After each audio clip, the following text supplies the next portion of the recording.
Hey guys, CalebBeg01, thank you again for joining me for another random horror review, while also continuing the Rue Morgue 200 Alternative Horror Movie Challenge. At the end of today's review, I actually want to talk about going forward with this challenge, and also I want to chuck in some thank yous. But as I said, that will be at the end of the review, so if you want to stick around for that, much appreciated, but of course you don't have to, I'm not going to force you to. But for today's review, I believe it's the fourth movie in this challenge. It is 1988's Lair of the White Worm. I know, bizarre title, fucking crazy cover. 2 weeks in a row for first time watchers. So as I said, this was a first time watch for me, and I guess wish me luck for describing the plot of this movie to you guys, because if you've seen this movie, you know how fucking strange it is, how bizarre. But basically, this town, they have this mythological story of this monster called the White Worm or something like that.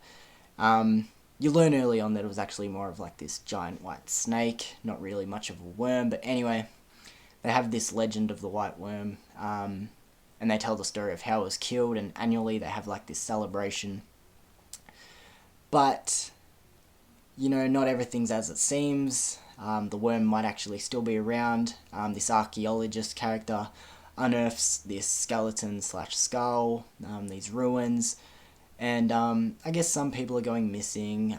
Some weird connections are going on, a lot of snake related stuff, and we have this, I guess, Duchess character. Pretty sly, shady character, as you can probably tell by the cover. She's doing some stuff as well.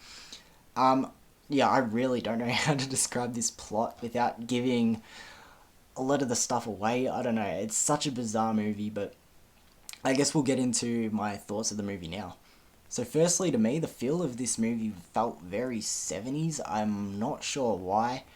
For a movie that is of the late 80s, the whole time I was watching it, it just felt like a 70s movie to me. So far, I feel like I'm the only person that's sort of brought this up for this movie, so it could just be me. But felt very 70s to me. But I guess story-wise, first of all, I really love movies that set up backgrounds and origins of like these mythological monsters. You know, we're seen in movies like Antlers, and it talks about the Wendigo and all this stuff. I like how this movie tells the story of the White Worm and its background and everything, and if anything, it probably could have went into a little bit more detail, because I love when they do that with I guess movie legends. As I said, they could have went into deeper detail of the story of the White Worm and what it's all about. But yeah, I liked that they included that in the movie, because even though I said I would have liked more, they could have not put it there, but I enjoyed that. This movie has some comedic undertones, obviously. You know, it's not played as like a straight horror comedy, but there's very subtle comedic moments in there. I feel like they're actually timed pretty well, and for the most part, it's actually pretty good, because this movie can come across as ridiculous, but not to the point where you're like, what the fuck? Well, yes, to the point of what the fuck am I watching, but not to a point where you want to turn it off. You know, you got some scenes with bagpipes and snake people, and it's just ridiculous. But this movie, it has just so many just fun moments in it. As I said, it's so bizarre, and just even this review, I'm struggling, because it was almost like a fever dream watching this movie. It's a very, very strange movie. Another thing I really liked is this character played by Amanda Donohoe. She plays Lady Sylvia Marsh, and obviously she's not quite what she seems, but I loved her character. The way she was very just seductive, obviously snake-like. I just loved her character. All of her interactions with people, the way she just moved as well. Just acted very well. I really loved her character. A familiar face that you will see in this movie is Hugh Grant. Even though I'm not that much of a big Hugh Grant fan, it was just weird to see him in a movie like this, because I guess he's known for romantic comedies and all that, with the stuff he's doing now, but really weird to see him in this movie. And another actor that I thought was really cool to see in this movie, what's his name? Peter Capaldi. Yeah, he was in, I guess the most recent movie he was in was Suicide Squad, maybe. Yeah, it was just really interesting to see him, I guess, as like a young actor in this movie. He played the archaeologist. Overall, our cast was pretty decent for the most part. They all did their job fairly well. Yeah, like the acting and the way this movie's shot, it's actually shot really well. I really like the setting, just really dreary and dark, and it just seemed so cold and wet all the time. Being from Australia, I was trying to think, why the fuck would there be snakes in this environment? Because here in Australia, it makes sense, it's just hot. Snakes are like cold-blooded creatures, they need that warmth, but why the fuck would snakes be, like, in the setting of this movie? I don't know, that stuck out to me. I thought that was weird, but yeah, the way this movie looked as well as the acting, really good. Another thing I really liked about this movie was the creature design and practical effects. You get to see the white worm in this movie, or the snake, whatever you want to call it. I actually really like the look of it. I can see people looking at it and being like, that's really goofy, but I actually really enjoyed it. I also liked the look of the snake people. I gave that away earlier in the review, so I'm just going to keep going with it. Especially there's a scene where one of the snake people are cut in half. That was fucking awesome. That was probably my favourite shot of the whole movie, just seeing the body cut in half but still wiggling around like if you cut a snake in half. Yeah, I just thought that was actually really cool. There are actually like a lot of trippy dream sequences in this movie, and to be completely honest, I'm not the biggest fan of dream sequences like that where it's just very flashy and I don't know, just to me, I wasn't involved with it, but I appreciated it for what it was, cool imagery and all that, just not really my thing.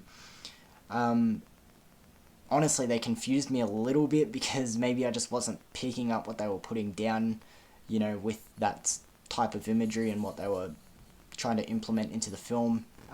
Maybe that's just me, but I wasn't the biggest fan of the dream sequences, but I do appreciate what they were trying, because, yeah, they were really trippy and something different to chuck into this movie. Overall, there was nothing really too wrong with this movie, in my opinion. As in, like, it's not a fucking perfect film or anything. Just what I mean is, like, I didn't really have too many problems with this movie. It's ridiculous at times, it's goofy. There's some really straightforward scenes there as well. If you don't like complete goofiness, because it's not. I feel like it's actually pretty well balanced. Just some movies aren't your cup of tea, and to me this just wasn't like my go-to film, but for the most part I enjoyed it for a first time watch. I feel like my rating could definitely go up in the future, if I revisit it sometime, which I probably will, because I didn't hate this movie. But for my rating out of 10, I'm going to quickly just wrap it up here.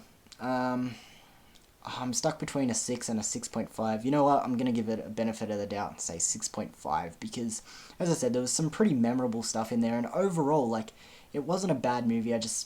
I'm sure everyone knows sometimes there's movies that you enjoyed, but, just weren't quite your thing, and, nothing necessarily, anything in there you hated, just, this wasn't really quite my thing, but, yeah, an interesting watch overall. It's a very bizarre movie, but happy I watched it, and it fits the criteria very well. 200 alternative movies. No way I would have thought to pick up a movie like this, but yeah, definitely an interesting watch, and happy I checked it out. So guys, thank you for watching my review of Lair of the White Worm. Now that my review's over, as I said, I just wanted to sort of run through some housekeeping with this challenge, I guess. Firstly, I just wanted to say this challenge is... I knew it was going to be hard, but it's a lot harder than what I thought. Especially for the fact that a lot of the movies on this list I haven't seen before, and also because I live in Australia, we don't get a lot of good releases of some really rare movies, and a lot of them there, obviously, alternative horror movie challenge. A lot of them I just can't get my hands on, and that's one reason why I'm falling behind, but also just I have work, I have a lot of things that I need to be doing as well. I'm trying to do other content for you guys, so it's not just reviews, even though I've been doing back to back to back reviews. There's just a lot going on, and I guess just bear with me if I'm sort of struggling to keep up. I'm sure some of you guys probably don't even care as long as there's content coming out, and you probably don't care for this challenge that much. But yeah, just bear with me, guys, with this challenge.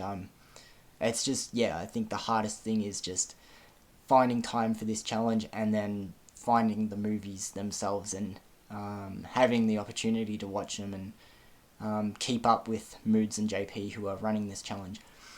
But with that being said, I also just wanted to thank Moods and JP because I finally got to listen to their review of Lair of the White Worm today. I didn't want to listen to it until I watched the movie. I watched this movie a couple of days ago. But I got to listen to their review today while I was at work, and it surprised me that I got a shout out in there. I know it's a little thing, but I actually can't describe how thankful I am for that, because I've listened to those guys on the podcast for forever, it feels like, and I always like hearing their opinions and just like listening to these guys, because they know so much about movies, but they also have this friendly banter going on all the time, and I'm just so appreciative that they gave me a shout out. As I said, it's such a small thing to some, but to me it was I'm so grateful, especially since I've got such a small channel. The shout out does mean a lot, so thank you for that. And I'm just going to sort of leave it there, guys. They're just sort of my housekeeping with it. Just bear with me with this challenge. Some movies, to be honest, I might not be able to review because I just can't get my hands on them or see them anywhere on any streaming or downloads or whatever, so I might miss some movies, which is unfortunate. I just didn't think ahead for that. But also, again, just thank you for Moods and JP for giving me a shout out. JP actually got my channel name wrong. He said just my actual real first name and last name, O1, but Caleb Bakes, obviously. But I'll leave it there. Thank you guys for watching, and just thank you everyone who is returning to my channel and showing me some love. So I'll see you guys very soon. Thanks.